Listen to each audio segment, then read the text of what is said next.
Okay, hello and welcome to Just a Word. Today I'm going to talk about Downton Abbey. The Downton Abbey movie is out this weekend. It's the third film. I have seen the first two. I actually was not planning on seeing this last one, but I've heard good things, and I'm doing a rewatch of the series. I started rewatching it not necessarily because the film was coming out, but just because I was in the mood to watch it again. It had been at least a year, maybe two, since I watched the whole series. I do have it on DVD, but I'm watching it now on a streaming service, and it is just such a good show. Um, I don't know. I don't watch a lot of new shows that are currently on. I do watch a couple, but I don't watch a lot of new shows. So I really enjoy certain older shows, and Downton Abbey is one of my favorites. One thing, and that's what I want to talk about tonight, is just kind of a brief retrospective. I may go back and hit on certain episodes in particular or certain seasons, but just overall, just because the movie is out, just to go over a whole kind of retrospective, but in just a brief one, and some things that stand out to me. One of the things that prevented me from watching Downton Abbey more, more recently, like I said, it's been at least a year, maybe two. I don't know how you guys feel about it, but Bates and Anna. Sometimes I wonder if Julian Fellows liked those characters, because why did he put them through so much hell? Like, it was, if it wasn't one thing, it was another. And that was really my biggest turnoff. Like, when I used to think about rewatching it, I would think about Bates and Anna, and I would say, no, I'm good, because it was always something. It was always something, and it became kind of exhausting. And what I'm doing now, actually, instead of watching all of those scenes with them, I'm actually fast forwarding some of those scenes with them just to get past it, because it's like enough already. It was so constant, it's really annoying. So that was one of the things that really was a turn off for me. Other than that, I really enjoyed the show. I did not like the character Mary's character, but I mean, that just shows how good Michelle Dockery does her job, because I mean, some people do like her, and I think that she is like the main protagonist um in the series. I mean, you could say maybe, and that's the thing about the show. There are multiple protagonists. I think the films focus more on her, especially now since Maggie Smith has passed away, which she was phenomenal as the Dowager. But they always kind of had set it up, especially towards the end of the show. Definitely the first movie that Mary was gonna take over. Not even her dad, not even Lord, is it Lord Crowley? Is that his title? Whatever it is, I think it's Lord Crowley. Um, not even him, but her. So the focus was, and a lot of the show was about her. You know, she couldn't inherit, the estate. Who was she going to marry? Um, it was just a lot about Mary, and then even before Maggie Smith passed, I think was it the first film? It might have been the first film. She almost was like handing the torch over to Mary. Oh, Mary, it's gonna be you, So a lot of it's about Mary. I didn't. It's like, the thing about Mary is, and I guess, she's imperfect. She is a very imperfect person.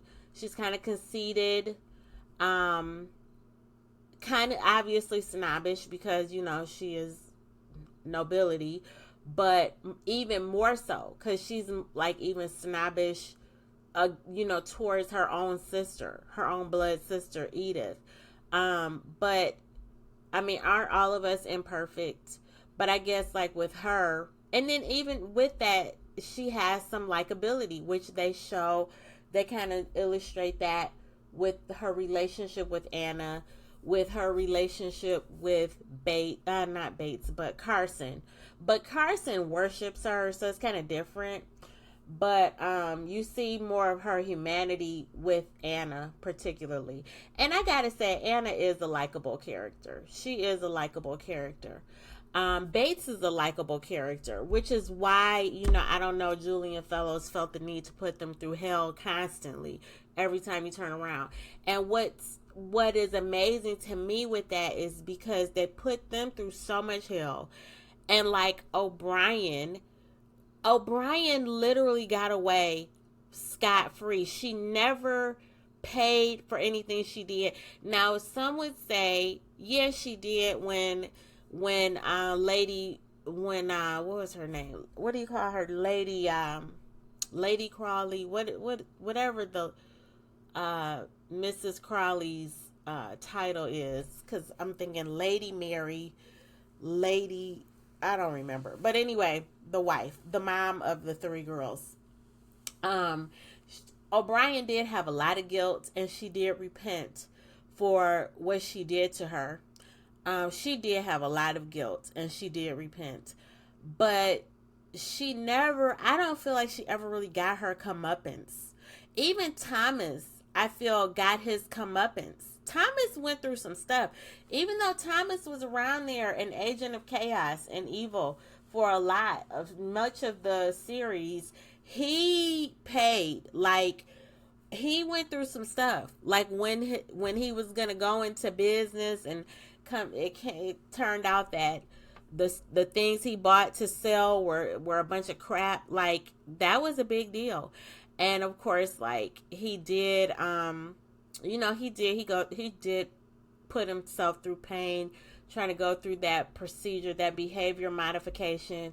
That was a lot of pain for him. And then he even did, attempt to delete himself. So, like, Thomas went through some stuff. He really honestly did. But the way they let O'Brien get away like that, and then they let her get away in the way she wanted. O'Brien was responsible for a lot of bad stuff at Downton Abbey. It was O'Brien's doing. One of the first things that I'm pretty sure it was O'Brien. One of the first situations that Bates and Anna went through was because of O'Brien. It literally was. Like, and actually, she initiated one of the first problems for them, and then the problem seemed to go away. She then did something else to bring the problem back. So it's like, for everything, that's just what she did to Bates and Anna. We're not even talking about what she did to Lady Crawley. Okay, we're not even talking about, this woman changed the course of the family. She literally changed the fortunes of the family. Oh my God, O'Brien was really something. But anyhow, they let her just skate off and just go off, live the life she wanted to live. It was amazing.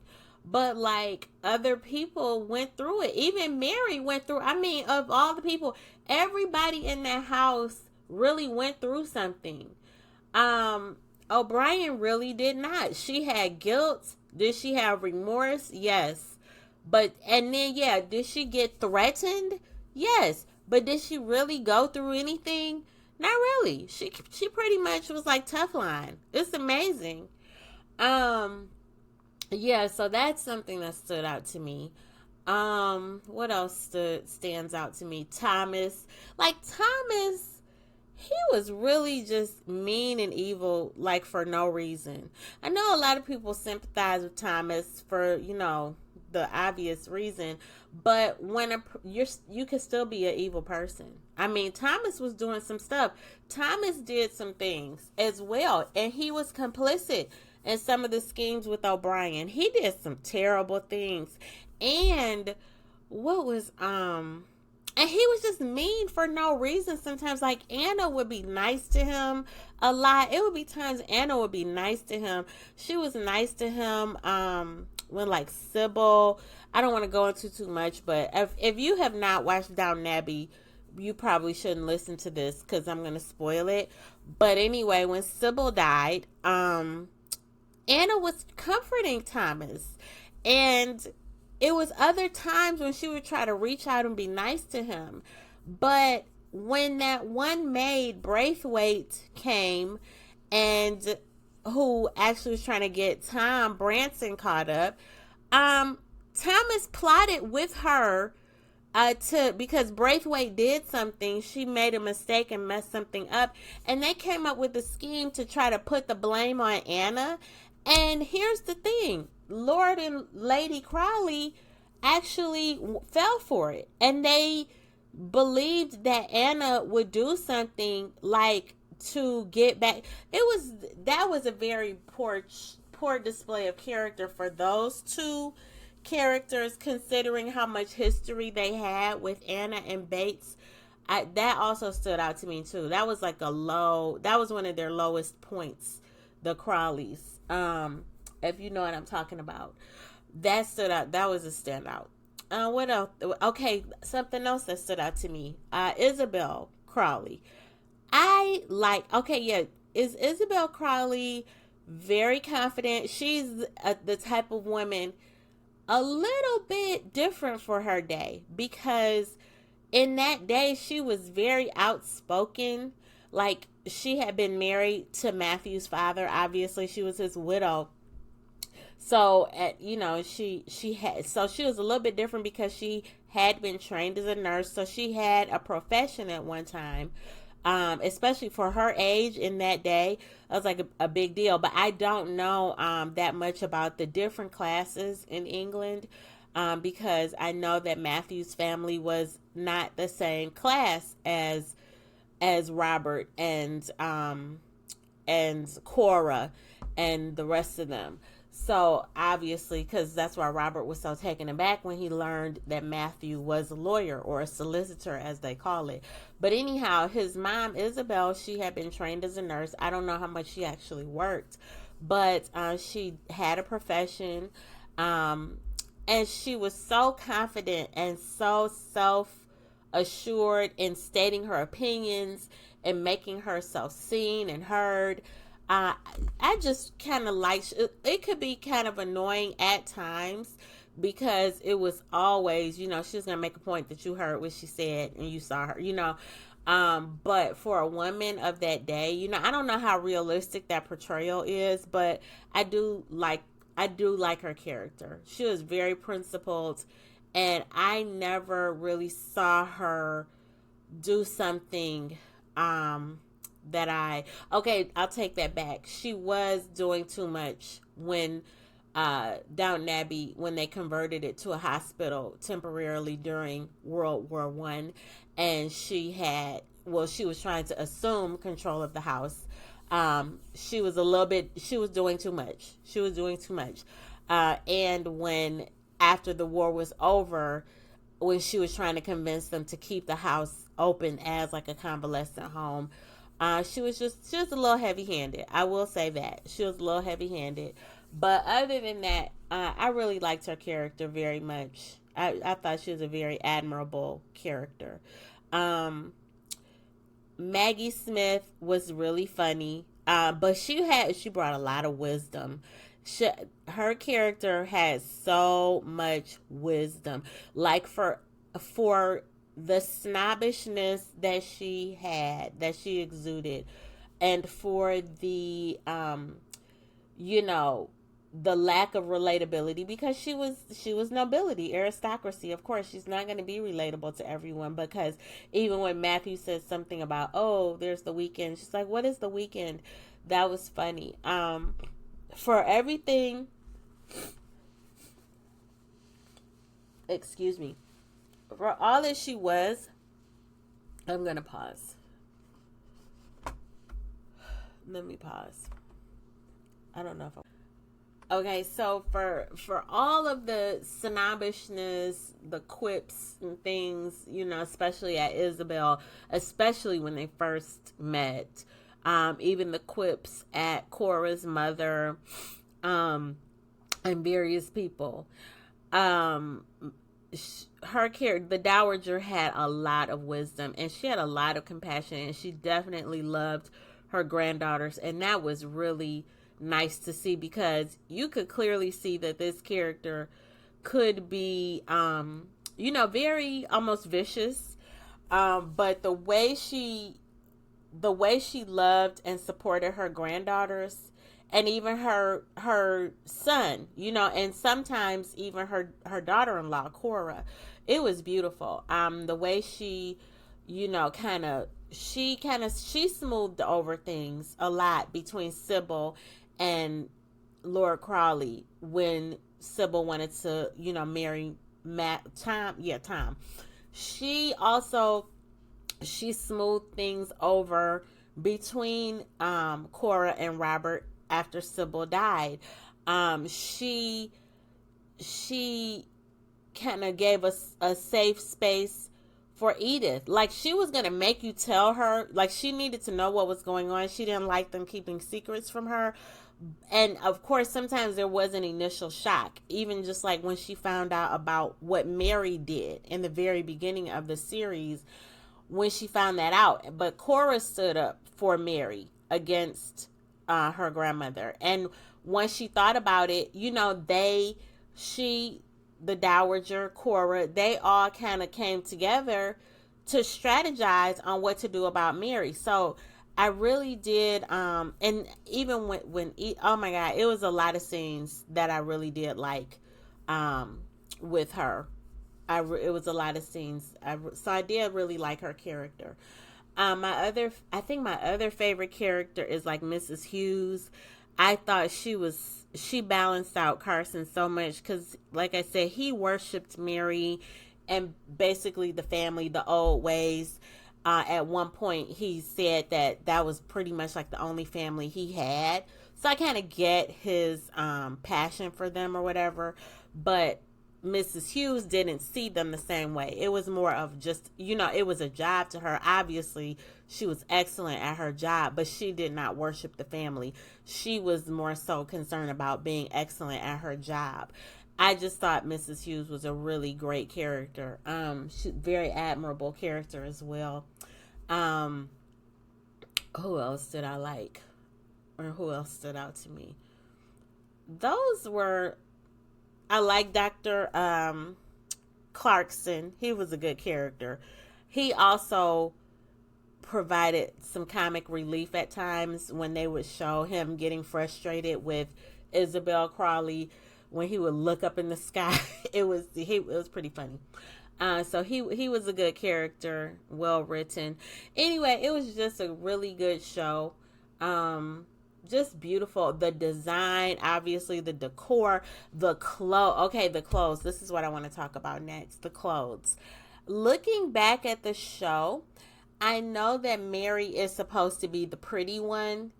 Really, Sybil is supposed to really be the prettiest of all of them, because she really is. And then she's pretty inside and out too. Even the mom said that when Sybil died. She said, "You're my baby and my beauty." But yes, Sybil was really pretty. But Mary is supposed to be, because Mary's the oldest, Mary is supposed to be like the belle of the ball. She's supposed to be the one that all the men want. She should have been the easiest one to marry off, all of that.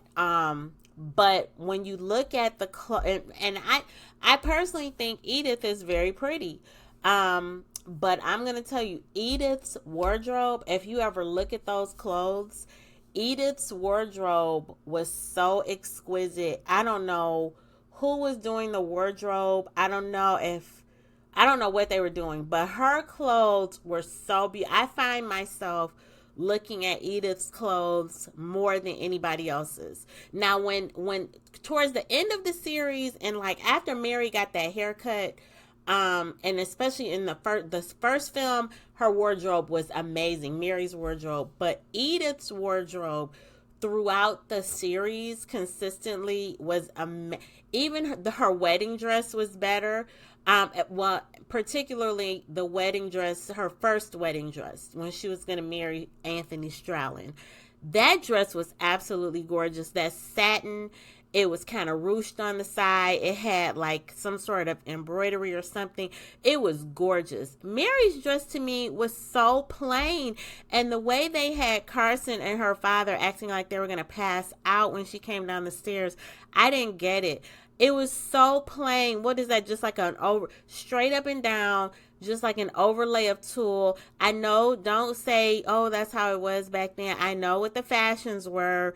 I know it was very streamlined. However, Edith's dress was also straight up and down streamlined, but the fabric and just the detail on it was on another level. So I don't know why they styled Edith that way, because her clothes were so much more pretty. It was an episode I was watching tonight. Edith had on like this navy blouse. The arms were sheer, but there was like some sort of the sleeves, well, the cuffs were like this beautiful embroidered probably silk with like coral or a light orange, and it was also down the front V of the blouse. It was so beautiful. So I don't remember, because I think I was a late adoptee of Downton Abbey. I don't think I watched it as it was originally aired. I think I started watching it afterward. I'm pretty sure I did, because PBS would just keep showing it, and so I just started watching it after it originally aired. But I don't recall if there was a lot of impact on the fashion at the time from Downton Abbey. I don't recall if that's the case. If anyone knows, please let me know. Did anyone do any collections inspired by Downton Abbey? I remember when in the mid 2000s, maybe the early 2010s, when they did the remake of Anna Karenina with Keira Knightley, there was a collection inspired by the film at Banana Republic with some beautiful clothes. But I don't know if anybody else did any collections inspired by Downton Abbey, or if there were any fashions, or if fashion in general was inspired by Downton Abbey, with like those beautiful fabrics, some of the tweeds. I will say Mary had some gorgeous suits when they would go out. There was a later episode, not when she went out shooting, when she was engaged to what's that man? The man who had the magazines. But when they went out shooting after Matthew died, they went shooting. And this, I think, is when this is when Rose got married. And they went shooting at Lord Sendabee's estate. She had on this gorgeous suit. Oh my gosh. Oh, it was gorgeous. Yeah, so I don't know if any fashion was inspired by Downton Abbey at the time. I tell you what, I wish that we could get back into some of that stuff. Some of those beautiful tweeds, just the beautiful jackets, the cuts. I mean, the clothes were spectacular. And I'm assuming, what I've learned about these shows is a lot of the clothes get recycled from series to series or movie to movie. So I just wonder, what they did with a lot of that stuff. It was beautiful. So anyway, this video is almost 25 minutes long. And it took me a very long time to record this, so I was having technical difficulties. But these are my thoughts for right now, part 1 of my retrospective of Downton Abbey. I'm going to go ahead and see the movie this weekend. Is anyone else going to see it? If you do, let me know. Let us know in the comments. Let me know what you thought of it. What are the things that stood out to you overall from the series? Let me know that in the comments. Please give me a like, share it, subscribe. And this is just a word.